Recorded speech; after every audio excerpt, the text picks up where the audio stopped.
Kohberger has struck a deal with the prosecution. So, seems he's going to plead guilty to the 4 murders, and it will take the death penalty off the case.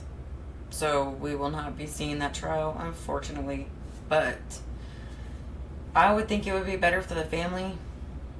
They don't think so. They're upset that this deal was made and they didn't know about it, which I understand. So let's listen to this small clip just to verify that I'm not just out here saying stuff. Here's a little bit of proof for you guys.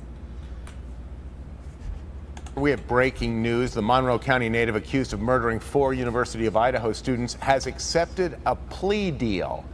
Newswatch 16's Stacey Lang is with us to explain. Stacey, what can you tell us at this hour? Yeah, Scott, this news breaking just minutes before the beginning of this newscast. So this is the information we have so far.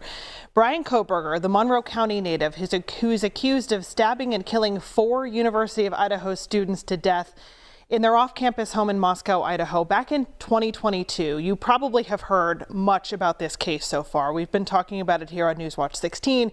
It has been covered extensively in the national news. Bryan Kohberger has accepted a plea deal. ABC News has confirmed that information through a letter that was sent to the families of all 4 of those victims. That letter says that Bryan Kohberger will plead guilty to all of the charges against him.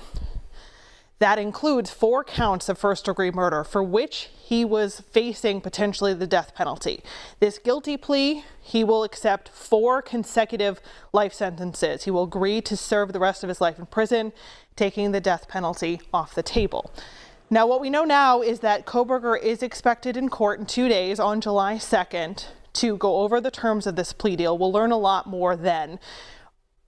There was news in this case coming out just today. Our own Emily Kress was in Monroe County Court as 7 different people are being called from Monroe County were going to serve or testify rather in this trial in Idaho that was set to begin in about 6 weeks.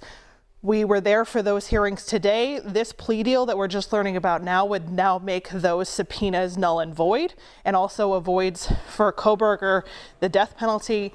And for those victims' families, the potential of going through a trial that was set to continue through at least November. So we're just learning the details of this plea deal now, Scott. So we'll have much more to talk about tonight on Newswatch 16 and tomorrow as well.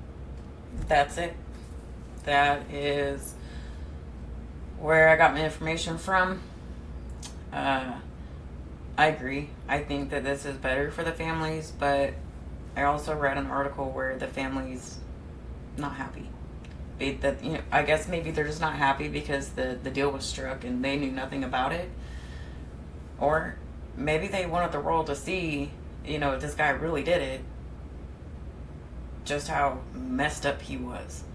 So, no Bryan Kohberger trial in the future. That's it. He has struck a plea deal. On to the next one.